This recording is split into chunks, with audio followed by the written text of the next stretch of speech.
Today, I will talk about WHO's regional strategies on HIV, STI, and hepatitis. While I work now focusing on hepatitis, but I came really from HIV and STI programming. And we'll first go through a little bit about the burden and translating global strategies to the region and countries, and what it means by thinking out the box concurrently with incremental progress, which is really important. David Cooper was a man with a vision, and that's what we're trying to do that as well in hepatitis. And the exercise of integration in universal health coverage era and with declining external donor funds. And this is incredibly important in Asia, where governments are expected to pay the full and foot the whole bill. Nitya said, "We know how to end AIDS." Yes, I'm quoting you. But we also know how to end STIs and viral hepatitis epidemics. The tools are all there. It's all in that box. We just got to get it out and get it done. Like David said, just do it. The WHO Global Health Sector Strategies, for which there are HIV, STI, viral hepatitis, and TB, really points and works towards the Sustainable Development Goals, the SDGs, by 2030.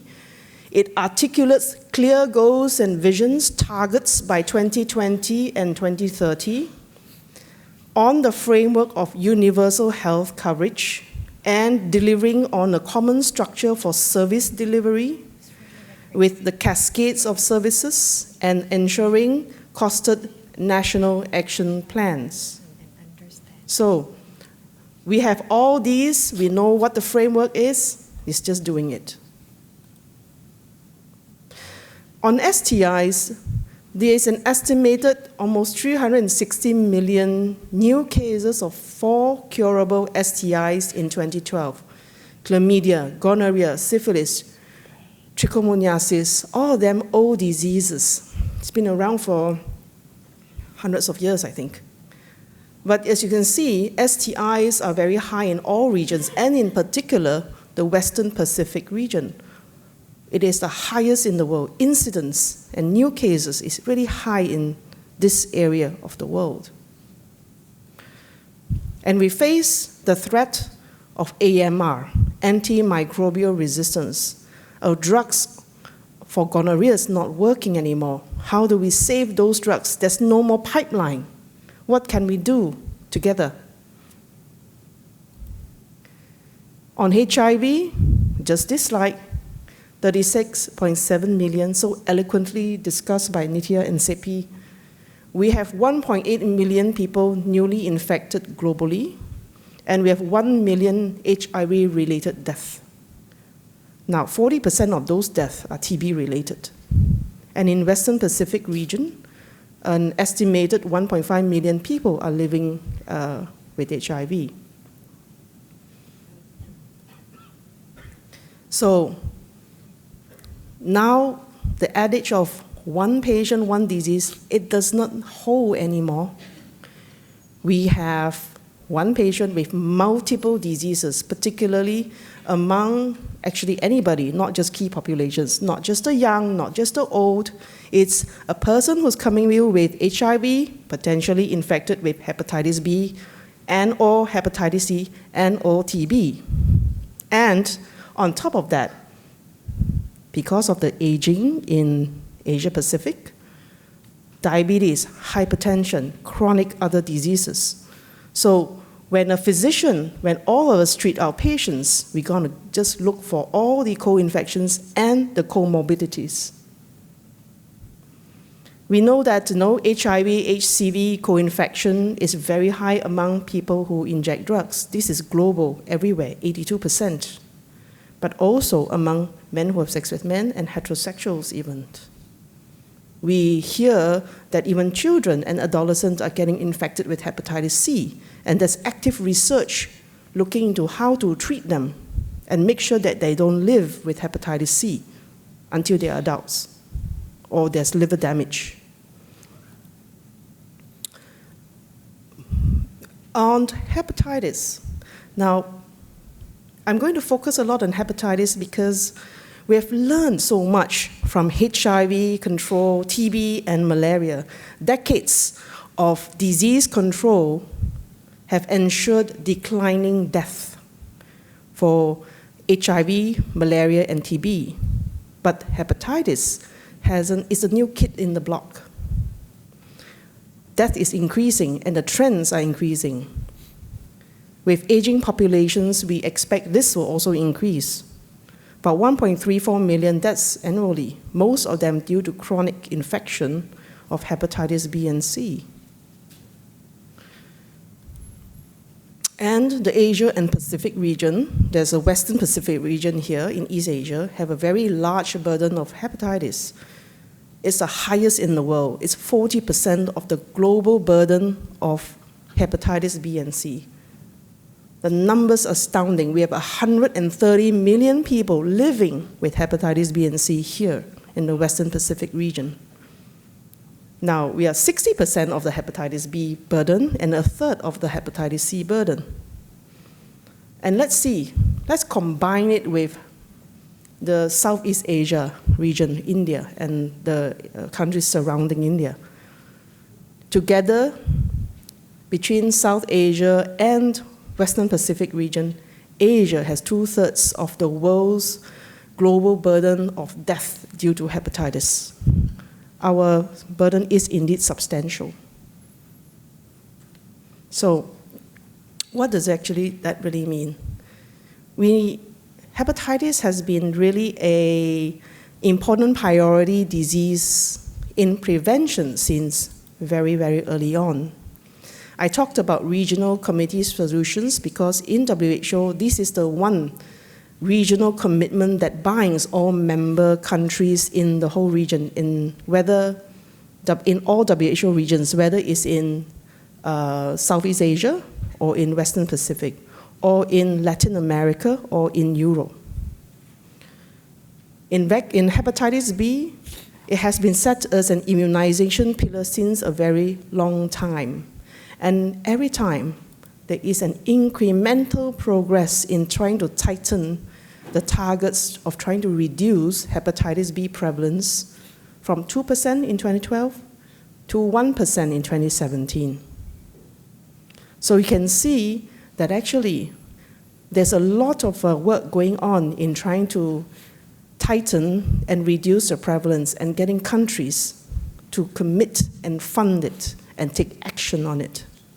In 2015, we endorsed the Regional Action Plan for Viral Hepatitis to move hepatitis response beyond immunization to include treatment for hepatitis B and C. And in 2017, we went further. We said, okay, MCH services and prevention of mother-child transmissions are really maturing in this region. Let's move on it. Let's go on triple elimination of mother-to-child transmission of HIV, syphilis, and viral hepatitis B, because the burden is so huge here in this region. Now, what is the regional framework for triple elimination? And I call it triple elimination. It has a vision. Our next generation should be free of HIV, syphilis, and hepatitis B, and hepatitis C. The goal really try to sustain elimination of mother-to-child transmission, and there are clear targets. Dual elimination of mother-to-child transmission has been around for over a decade now, and hepatitis B elimination is new.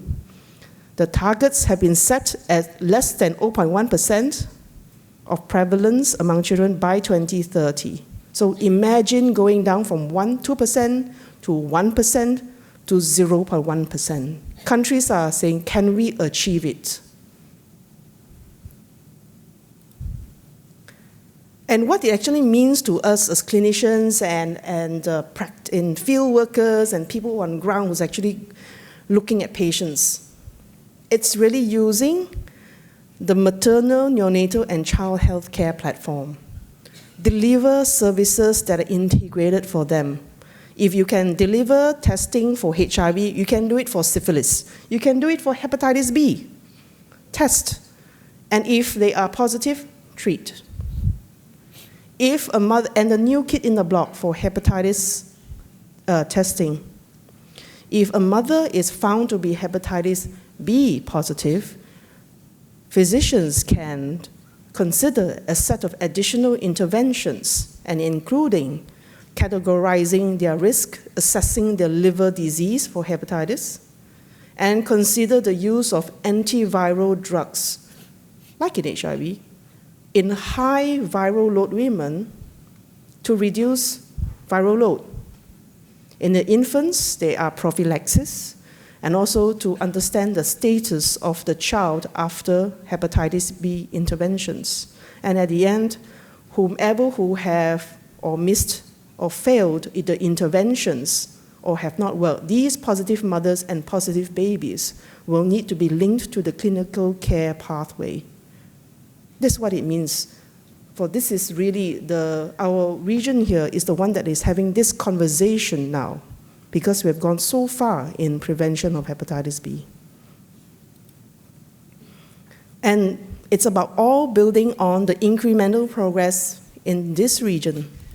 18 out of 37 countries have been verified to reach this target already. So if you say 10 years or 20 years down before, we wouldn't have this conversation. Today, we are able to have this conversation. And what does it mean? We build on the foundation and building on the foundation of immunization. And we work upwards towards offering testing, linkage, and follow-up of infants. All these concepts actually come also from our experience and programming experience from HIV. We deliver prophylaxis through immunoglobulin for children born to positive pregnant women. And of course, the use of antiviral treatment can make a difference with the women with high viral load. Again, building on the experience we had on HIV. Of course, implementation is key, and political commitment, funding, because in hepatitis, there's actually no new donor. That's why GFATM is actually called Global Fund for AIDS, TB, and Malaria, not yet hepatitis. However, and that means that, there is need to actually look for funding and actually advocate for funding from countries as well. Importantly, hepatitis is learning from other disease programs. The critical factors like know your epidemic, evidence-based decision-making, modeling, disease burden modeling, economic analysis, all the things that we have learned from HIV and STI programming. We have learned this and we applied it very, very quickly in hepatitis. And we have quite substantial progress. In this region, the blue-purple boxes are countries which cover the treatment by health insurance or government financing. This has happened in the last 2.5 years, 3 years. This has happened very, very quickly. And this has happened only because there has been a lot of advocacy, community activism on trying to reduce the price of drugs. What took us a decade for HIV drugs to reduce from $10,000 to $100 for HIV treatment has happened for hepatitis C very quickly in 3 years. We learned this, the lessons of HIV. And about integration. Hepatitis is not a vertical disease because the core indicators of hepatitis belongs to immunization programs, mother-child programs, blood banks. Everybody is doing hepatitis. HIV program does hepatitis sometimes. So really, the messaging for hepatitis response is integrate, be pragmatic. If you see HIV people, integrate, offer them the HIV test, test and treat for hepatitis C. Drugs that cure hepatitis C is there. We can work on the price. In health services, in general, the public, and for services for the elderly. Why services for the elderly? Because hepatitis B, among the older generation, happened before the era of vaccination. Those who are 40, 50, 60 or more years old were born in the era before vaccines, childhood vaccines were available. So, do you know your status? And about blood banks, so it's about having a comprehensive response. Now, this is cascade. This will be familiar to everybody who works on HIV. Our cascades in hepatitis is quite dismal. We have in HCV about almost 14 million people in the Western Pacific region, 23% diagnosed, but about 2% receive treatment of all people living with HCV. So still a long way to go, but you know, like HIV, it's an incremental step-by-step progress. We just chug on along and just do it. In hepatitis B, of those who are eligible for treatment, 50% are diagnosed and 20% are on antiviral treatment. It's not really the cost of drugs for hepatitis B, because it's about $30, $40 a year now. It's about people getting to know their status. And in the era of UHC, the common things that bind us all, testing to know the status, whether it's HIV or it's STIs or hepatitis, whether you're a normal person or general public person, or those who are, as I say, at risk of key populations, and trying to morph service delivery from tertiary to really the decentralized care and primary setting. At 130 million people living with hepatitis, we cannot expect tertiary centers to treat us all. And as usual, combining existing interventions at scale, vaccination, PMTCT, safe blood, harm reduction and needle syringe exchange, safer sex, condoms, universal precautions, and access to drugs. And of course, trying to improve financing, because financing coverage has holes, no matter how good it is, whether high income or other income countries. Somebody falls through those cracks. And learning also from HIV about advocacy, stigma, working on stigma, discrimination, and communications. Crowdsourcing. From Joe Tucker, I learned that from Joe Tucker. That was what we did. We learned from HIV crowdsourcing and we applied it to promoting hepatitis testing. We ran one of the largest crowdsourcing campaigns last year in China. So we innovate. We try to generate evidence. We did a stigma survey in hepatitis in China and now in other countries as well. We learned from having the stigma index for HIV. All these things we learned from HIV. Partnerships with many, whether it's academia, it's civil society, it's public health experts, and to engage and reach smartly. No longer do we only use printed materials, we use social media. So we evolve like HIV. So there are strategic communications for every audience, and this is what we learned and we applied very quickly.